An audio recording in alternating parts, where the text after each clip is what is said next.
बद्रीनाथ धाम के कपाट खुल चुके हैं। पूरी तरह से श्रद्धालुओं में उत्साह है। हमारे साथ में स्वामी अभिमुक्तेश्वरानंद जी महाराज जी हैं, उनसे हम बातचीत करेंगे। सर, आज बड़े विधि विधान के साथ में भगवान बद्री विशाल के कपाट खुल गए हैं। किस तरीके से आप कहेंगे? आज बड़ा ही पावन दिन है। भगवान बद्रीनाथ जी की पूजा अभी तक 6 महीने से नारद जी के नेतृत्व में देवता कर रहे थे। आज फिर से हम मनुष्यों को अधिकार मिला है देवताओं की ओर से कि आप 6 महीना भगवान की पूजा अर्चना करके अपने मनो अभिलषित को प्राप्त कर सकें। प्रातःकाल ठीक 6:15 बजे विधि विधान के साथ भगवान के मंदिर का कपाट उद्घाटन हो चुका है। लोग इस समय दर्शन कर रहे हैं। लोगों के मन में बड़ा उत्साह है। यहाँ की व्यवस्था भी बद्रीनाथ केदारनाथ मंदिर समिति की तरफ से बहुत अच्छी की गई है और लोगों को असुविधा बहुत कम हो रही है। हम देख रहे हैं सब अच्छा चल रहा है।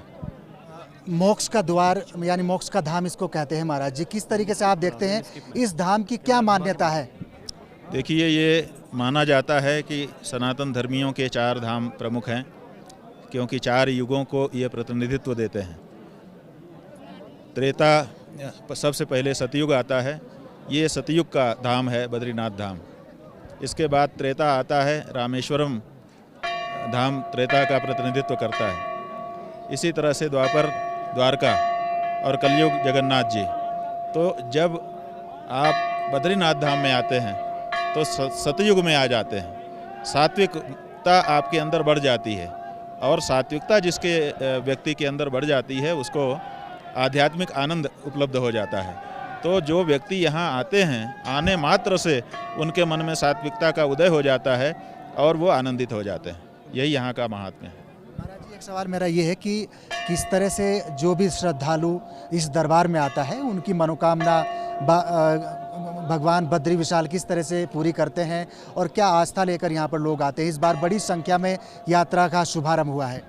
देखिए, लोग जब भगवान बद्रीनाथ जी के सानिध्य में दर्शन के लिए आते हैं तो सबसे पहले तो उनके मन में ये बात रहती है कि हम हिमालय जा रहे हैं। अस्तित्वरस्याम दिशि देवतात्मा हिमालयो नाम नगाधिराज। हिमालय को देवतात्मा कहा गया है, इसीलिए पूरे हिमालय को देवभूमि की संज्ञा मिली हुई है। यहाँ आज भी देवता प्रत्यक्ष निवास करते हैं। लोगों को उनका आवेश प्राप्त होता है।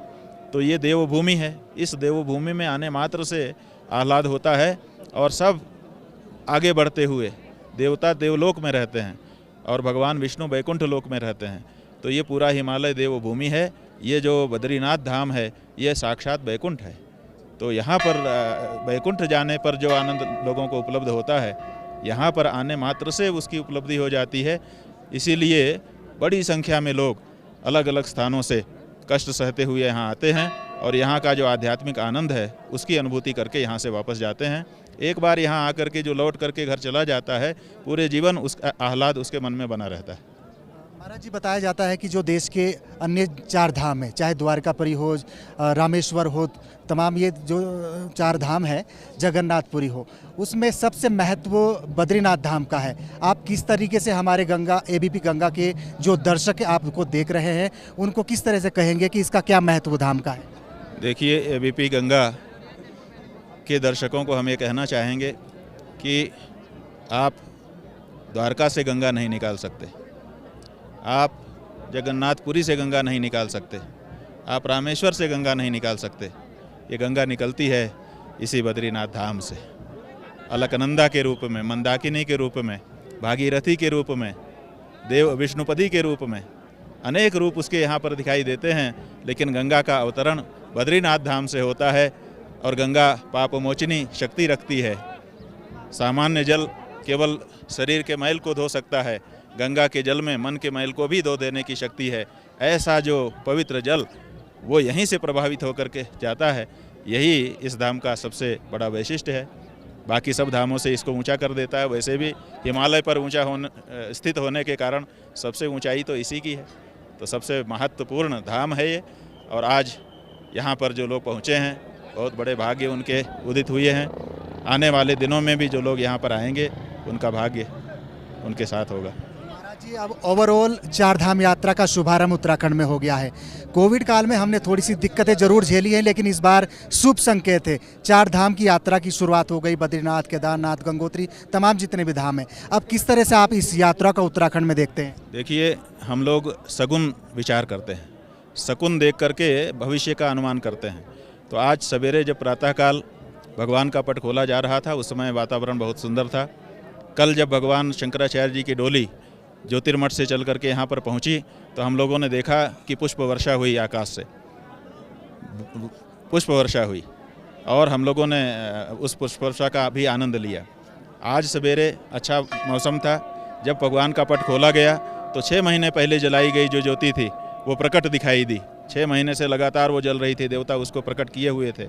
और साथ ही साथ जो घृत कंबल भगवान को पहनाया जाता है, उसमें से ये विचार किया जाता है कि अगर वो घी सूखा हुआ है तो अनिष्ट का प्रतीक होता है, और अगर वो घी जैसा लगाया गया था वैसा ही निकलता है ताज़ा, तो बहुत अच्छा संकेत इसका माना जाता है। और आज सवेरे जब भगवान का पट खोला गया और भगवान के विग्रह का हम लोगों ने दर्शन किया, तो सबसे पहले कंबल हटाते ही जो घृत है जैसा लगाया गया था वैसा ही घृत इस समय दिखाई दिया। इससे प्रतीत होता है कि आने वाला दिन बहुत अच्छा रहने वाला है, लोगों को चिंता करने की आवश्यकता नहीं। महाराज जी, बस एक लास्ट सवाल है। एबीपी गंगा हमारा टीवी चैनल है।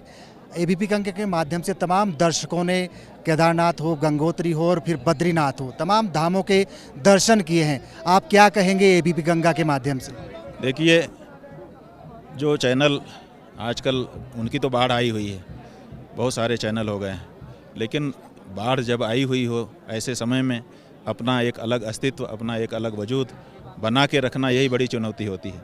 एबीपी गंगा ने सनातन धर्मियों के मन मानस को छुआ और उन्होंने कहा कि हम आपको घर बैठे ले चलेंगे उस स्थान पर जहाँ पर जाने की आपने सदा से कामना मन में पाल रखी थी। बहुत से लोगों को अच्छा लगा। लोग हमसे कहते हैं कि हमने एबीपी गंगा पर अमुक धाम के दर्शन किए, तो हमको बहुत अच्छा लगता है। और इसीलिए चैनलों की भीड़ में इस चैनल के प्रति हम लोगों के मन में आदर का भाव उत्पन्न हो जाता है। बहुत बहुत शुभकामना है। आप अपनी इस स्पिरिट को और बढ़ाइए, लोगों को और बारीकियाँ धर्मशास्त्र के अनुसार उस स्थान का जो महात्म्य है उसको भी बताइए और लोगों को आह्लादित करिए। धन्यवाद महाराज जी। हमारे साथ में स्वामी अभिमुक्तेश्वरानंद जी थे, जो बता रहे थे कि उत्तराखंड में चार धाम यात्रा इस बार बहुत ही सुगम और सरल रहने वाली है। अपने सहयोगी कैमरा पर्सन मरमर रावत के साथ विनोद कुमार, एबीपी गंगा, बद्रीनाथ धाम।